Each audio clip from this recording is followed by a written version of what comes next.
Hi, my name is Mario, and in this video series I'm going to talk about the violin for adult beginners. I hope you like it and that you find it useful. In this introduction, I wish to explain why I decided to make this video and why I'm doing it now. I made this decision because I believe that my experience as a self-guided violin student can be of service to other people who at this moment might be thinking about getting into the violin or that are still early in their learning. Those are the people to which this is directed to.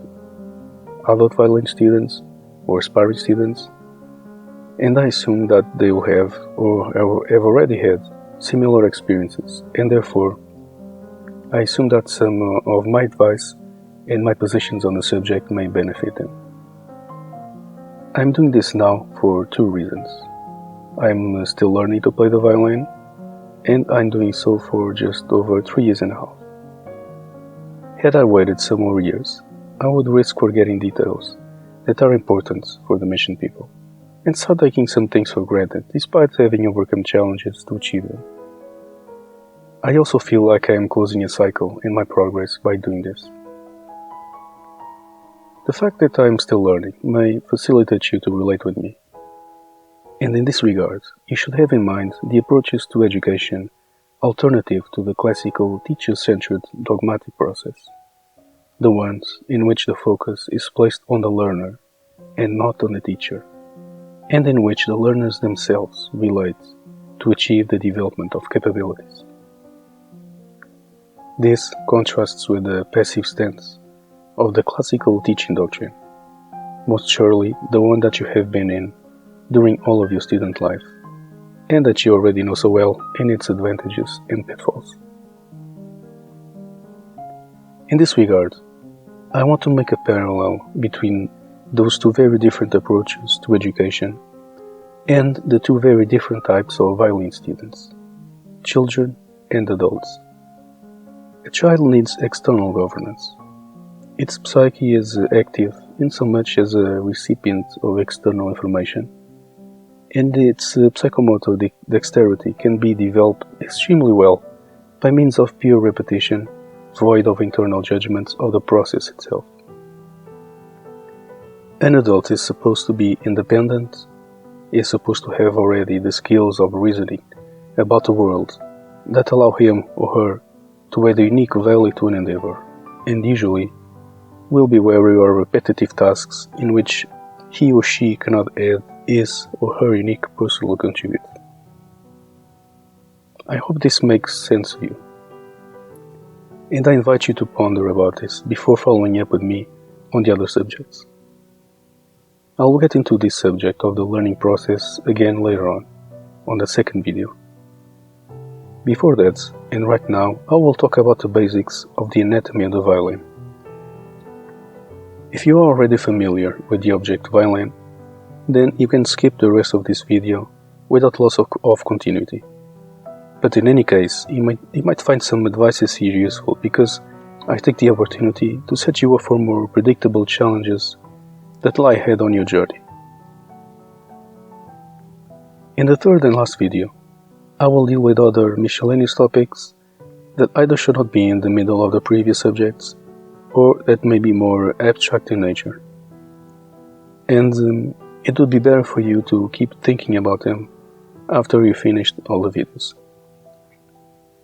I will make a reference to other resources while I am addressing some topics, and I suggest you then pause this video and query the indicated resource, which will be accessible in a link under references in this video description. So come along with me. I hope you'll find this appealing and useful.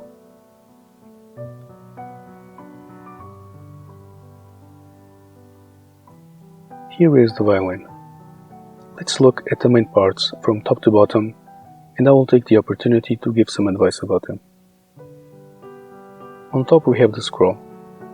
The scroll is an ornament and does not functionally impact the use of the violin. In some older violins, they may have placed here a more elaborate ornament, such as a lion head or other motif. Below the scroll there is the pegbox. As the name implies, this part houses the tuning pegs, which are 4, one for each string, and serve both to fix each string in its upper end and keep them under the adequate tension for playing. This is achieved by fixating the upper end of each string on an orifice on the respective peg and turning the peg. Each peg fixes a specific string. You should refer to it from specialized sources in case you need to change your strings. I will not cover here the string changing procedure, but just would like to say that it is an easy process even for beginners, as long as you follow the correct sequence of steps. For example, you first secure the lower end of the string on the tailpiece, and only after that add tension with the tuning peg. Be sure to have the lower end of the string well secured on the tailpiece at all times while turning the peg for the string. I once broke a new string because of not doing this properly. Although the strings are strong enough to endure the high tension required for playing, they can easily snap with a sudden release of tension, and their weak spots are the points of contact with the violin that mark the maximum vibrating length of the strings. You can increase the easiness by which the pegs can rotate by using a carbon pencil or a graphite lipstick. The carbon acts as a lubricant, but you do not need much of it, otherwise you may have a harder time getting the pegs to stick at the right position. You fix the pegs' position by pressing them against the pegbox while turning them, and you release them by the opposite procedure. Be aware that the pegbox and the pegs are fragile. They can easily break when hit by something, and that will most probably mean you will need to purchase a new violin. So keep your violin as ready to play as possible, but in a safe position. Handle it with care and carry it around inside its case. Below the pegbox are the fingerboards at the front and the neck of the violin at the back. The fingerboard is usually an ebony piece, and it serves two functions. It fixes the maximum vibrating length of the strings at the top, on the edge that is called the nut of the fingerboard, and it is against the fingerboard that you press the strings with your left hand fingers. The neck of the violin, besides supporting the fingerboard and connecting the pegbox with the belly of the violin, is usually in touch with your left hand thumb while you are pressing a string, providing support. Note, however, that you should not press the neck of the violin with the tip of your left hand thumb, but lower than that, at the knuckle level. And always be ready to move your left hand, and therefore your thumb, along the neck swiftly and without shaking the violin. Later, when you start playing in positions higher than the first, because you will then need to alternate between different positions in the same musical piece. You may be tempted at first to grab the neck as if you were never going to move your hand up or down, so avoid it from the start to make it easy later on. There are specific positions on the fingerboard for each of your fingers, because they set the vibrating length of the strings when pressed, and that is what makes a string produce different notes by vibrating at different frequencies. And each note requires a specific frequency and therefore a specific vibrating length, and therefore a specific positioning of the finger stopping that string. The reference for these spots is the place where you place your left index finger, which is the finger number 1 in violin jargon. The other fingers, the middle, the ring and the pinky, are labeled 2, 3 and 4th fingers respectively. Each referential place for the first finger that determines the places for the other fingers, because they are always used in the same relative positions of the fingerboard as their relative places in the hand, is called a position. You have several positions, the first position being the uppermost place where you place the first finger on the fingerboard.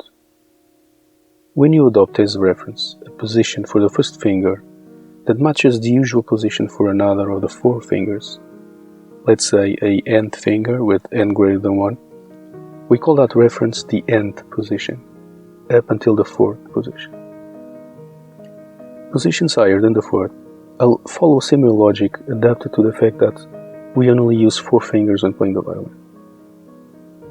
The higher a position in which you play, the higher the range of notes you are able to produce.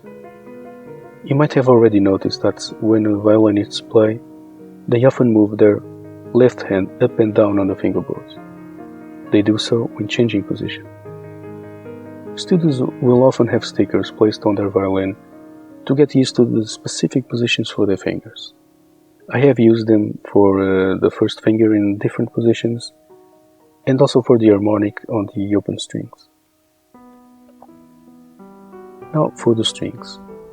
The strings motion is the culprit for the sound emanating from the violin.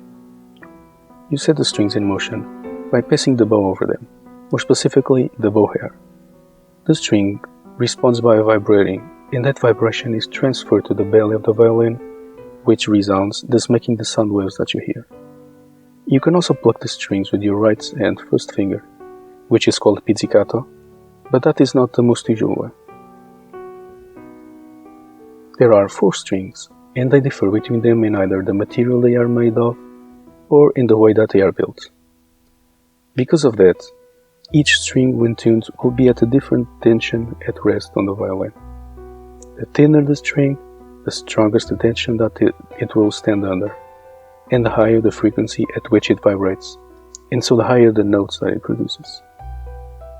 Tuning a string is the action of placing it at the right tension at rest, so it can play the range of notes required. You will have to tune your strings before playing every time, and this is a drawback of the violin compared to other stringed instruments. Please refer to specialized sources for the tuning. I use an electronic tuner for that purpose, because it is easy to do so. Each string is labeled a number and a name. From right to left, if you are facing them, they are the strings number 1, 2, 3, and 4. Sometimes you will see in a musical score an indication of a Roman numeral, followed by the small letter C. It means that you have to play on the indicated string, starting from the note below the indication. This is used when there are other alternatives for fingering the notes, and it may not be obvious which one is intended by the composer. Each string is given the name of the note that you play on them without using your left hand fingers, that is, at their maximum vibrating length, also called playing with the open string. From right to left, they are the E, A, D, and G strings. The G string is the thickest and the E the thinnest, and the lowest notes are played on the G string, while the most acute sounds are made using the E string. If you are using steel strings, the E string will be just a steel wire, and the other strings will have wrapped around that core a flattened steel or aluminum wiring. You can feel and see the ridges on the surface of all the strings, except the E that lacks the outer wiring. Other materials for the strings, such as a synthetic ore, will change both the quality of the sound produced and the handling of them by the left-hand fingers. I suggest you do not use the default strings that come with your violin. Instead, keep them aside as backup and replace them by a better quality set. I use Pirasto strings, but you have other mainstream options for manufacturers. Better quality strings are useful to beginners, not for the sound quality that they allow for, but for easiness of handling and response when playing. Middle or upper middle grade will suit fine for you, but leave high-end strings for when you don't need to practice that much anymore, nor risk scratching them excessively during rough exercises or due to lack of dexterity. Finally, never touch the strings with your fingers at the same places that you use the bow. Your fingers will be moist, and that glues the rosin to the strings, making it harder to remove it afterwards, and possibly affecting usage of the bow. Always clean the strings after playing, besides removing the rosin from the body of the violin. I use a dust cloth for all parts, but also a paper tissue for the strings, where they have rosin. The strings are supported at the nut of the fingerboard, on the top, and at the bridge at bottom. The bridge is responsible for transferring the vibration of the strings to the belly of the violin. Some microphones that pick vibrations instead of sounds are attached to the bridge for this reason. Unlike the fingerboard nut, the bridge has a rounded shape at the edge, and that allows each string to be slightly above or below the adjacent strings, in a kind of convex arc. This is needed so that you can play a single string when using the bow. You can play 2 strings at once, but no more because of that. The belly has 2 holes at the sides of the bridge, called the F holes because they resemble an F letter. They allow the sound waves formed inside the belly to be projected outwards. Inside the belly, if you look from the right side at a low angle, just as at the left of the bridge, you will find a piece of wood that connects both faces of the violin body. It's called the sound post, or also called the soul of the violin. And that is because if the 2 faces weren't connected, their sound waves would cancel each other, and no sound would be produced by the string vibrations. The wood strips that connect the 2 faces of the belly are called the ribs. Below the bridge you find the tailpiece, at which the lower extremity of the strings is fixed, usually in small devices called the fine tuners. These are used to adjust the tension of the strings in smaller degrees than the tuning pegs. You will usually prefer to tune the strings just by using the fine tuners, only turning the pegs at the other end when necessary. Usually the strings will have a ball end at this extremity, but some use a loop. In some string sets, only the E string ends in a loop. You need to use the type that matches the tailpiece of your violin. As for the bow, it has 3 main parts: the stick, the hair, and the nut. The stick is the wood part of the bow. It is responsible for setting the hair tension. It can have a cylindrical or octagonal cross-section, and it will have an arc shape that can either be convex or concave relative to the hair. The nut is where the lower end of the hair is fixed, and where the screw moves to set the hair tension.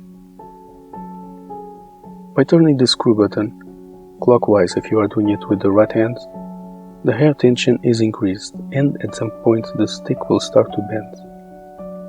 Usually you leave enough space between the hair and the stick as to allow your pinky finger to almost pass between them, and after playing you release the tension of the hair again. The bow is what you use to keep the strings vibrating. For each string you'll have to use it at a different angle, and some ornaments also require an action of the right hand. While the left hand fingers determine the note that is played, with the bow, that is with the right hand, you control how those notes are played and for how long. Due to this, a great deal of attention and effort will be required from you in the way you hold the bow and actually in the way you use your right hand. The most important principle here is always keep a flexible, that is a loose, wrist.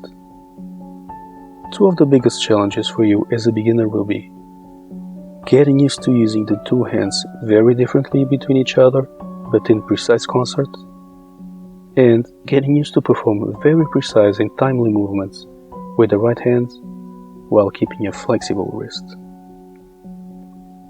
You should manage your expectations about this. It will require you long time practice to fully master the correct way of using your hands in order to produce what is called a pure and singing tone, which will be one of your main goals after getting used to playing the right notes at the right time, and before getting into the ornaments, also called embellishments. A stiff wrist will make you scratch the strings due to unnecessary pressure applied by the bow. As you will later understand, the fact that you hold the bow at its ends and its asymmetric constitution add a layer of difficulty when using it, and it is not enough that the bow just rests on top of the strings when playing. I will explore this subject on the 3rd video.